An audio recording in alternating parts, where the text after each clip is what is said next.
नमस्कार, मेरा नाम doctor Shefali Bansal Madhav, IVF specialist and fertility consultant in New Life Fertility Centre Siliguri. आज हम बात करेंगे कि आईवीएफ में फेलियर क्यों होता है। आईवीएफ साइकिल में नेगेटिव रिजल्ट आने से सभी पेशेंट्स और उनके फैमिली मेंबर्स, इवन जो उनके रिलेटिव्स हैं, वो सभी ये क्वेश्चन करते हैं कि why there is a negative result. तो हमें ये समझना होगा कि आईवीएफ में जो नेगेटिव रिजल्ट है उसका क्या रीजन होता है।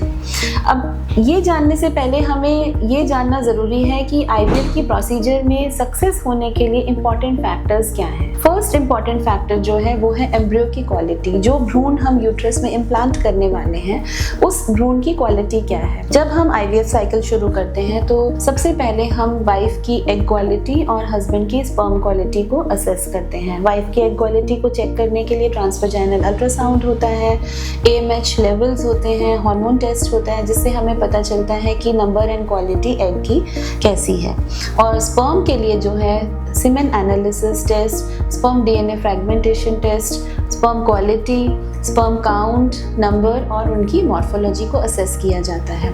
अगर एग क्वालिटी या स्पर्म क्वालिटी पुअर है तो ऐसे पेशेंट्स में जो एम्ब्रियो क्वालिटी है वो जनरली बहुत अच्छी नहीं होती है।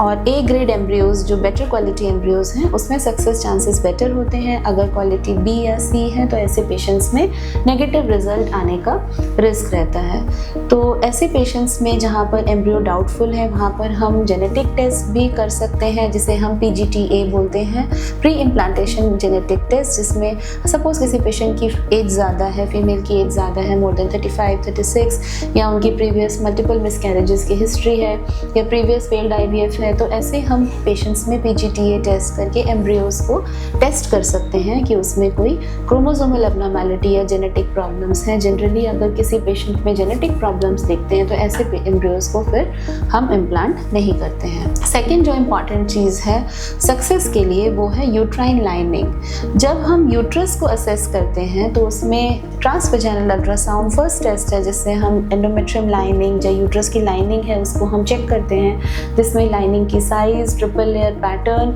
उसके अंदर ऑक्सीजन फ्लो कैसा है और यूट्रस का ओवरऑल साइज कैसा है। यूट्रस के अंदर कोई अबनॉर्मैलिटीज़ जैसे कि फाइब्रॉइड या सेप्टम या पॉलिप अगर है तो उसे हम IVF से पहले करेक्ट करते हैं। और यूजुअली ये देखने के लिए हिस्ट्रोस्कोपी टेस्ट जो है वो बहुत इंपॉर्टेंट है, जिससे हम यूट्रस लाइनिंग को अंदर से कैमरा से देख सकते हैं। तो यूट्रस अगर हमारा हेल्दी है, उसके अंदर कोई पॉलिप नहीं है, सेप्टम नहीं है, कोई एडिनोमायोटिक चेंजेस नहीं है, कोई ट्यूमर्स या फाइब्रॉइड्स नहीं है, तो ऐसे यूट्रस में इम्प्लांटेशन होने के चांसेस बेटर होते हैं। प्लस इसके साथ साथ जनरली ट्यूबरक्लोसिस टेस्ट जो है एंडोमेट्रियम लाइनिंग के लिए भी किया जाता है। कोई क्रॉनिक इन्फेक्शंस अगर किसी पेशेंट को हैं या एंडोमेट्रियम लाइनिंग की डेवलपमेंट पुअर है या फिर उनकी जो थिन एंडोमेट्रियम है, तो ऐसे पेशेंट्स में TB टेस्ट, ट्यूबरक्लोसिस टेस्ट भी यूट्रस के लिए हम एडवाइस करते हैं। और अगर ट्यूबरक्लोसिस टेस्ट पॉजिटिव आता है तो ऐसे पेशेंट्स में AKT ट्रीटमेंट दिया जाता है। थर्ड इम्पॉर्टेंट चीज़ जो है वो है उनकी इम्यूनिटी। जो इम्यूनोलॉजिकल रीजंस हैं IVF फेलियर का जो है अभी इस पर बहुत स्टडी हो रही है, बहुत रिसर्च हो रही है कि इम्यूनोलॉजिकल रीजंस के कारण जो है बॉडी जो है वो एम्ब्रियो को रिजेक्ट कर देती है। अच्छा यूट्रस होने के बाद भी, अच्छा एम्ब्रियो होने के बाद भी बहुत बार ऐसा होता है कि जो बॉडी है वो एम्ब्रियो को रिजेक्ट कर देती है। तो इसमें जो है बहुत रिसर्च हो रही है और कुछ नए टेस्ट्स भी ऐसे डेवलप हुए हैं जिससे हम इम्यूनोलॉजिकल लेवल पर हम देख सकते हैं कि एम्ब्रियो को बॉडी क्यों रिजेक्ट कर रही है।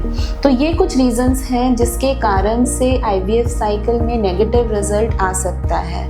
बहुत सारे रीजंस हमें IVF साइकिल शुरू करने से पहले भी पता रहते हैं, जैसे कि पुअर एग क्वालिटी है, पुअर स्पर्म क्वालिटी है, उसे हम इम्प्रूव कर सकते हैं। अगर एग क्वालिटी बहुत ख़राब है तो ऐसे पेशेंट्स में हम एग डोनर या एग डोनेशन IVF की भी एडवाइस देते हैं। और यूट्रस के लिए जैसा अभी हमने डिस्कस किया कि हिस्ट्रोस्कोपी करके हम उसकी जो एब्नॉर्मैलिटीज़ हैं उसको इम्प्रूव कर सकते हैं, करेक्ट कर सकते हैं। उसके बाद हम लोग जो हैं IVF साइकिल स्टार्ट कर सकते हैं।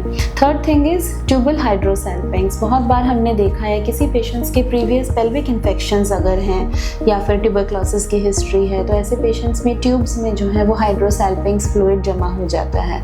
तो ऐसे पेशेंट्स में जो है ट्यूब्स को कट कर दिया जाता है बिफोर IVF, और ये जो हाइड्रोसैल्पिंग्स फ्लूइड है ये IVF के ट्रीटमेंट में इंटरफेयर करता है। तो ये कुछ रीजंस हैं जिससे IVF फेल हो सकता है।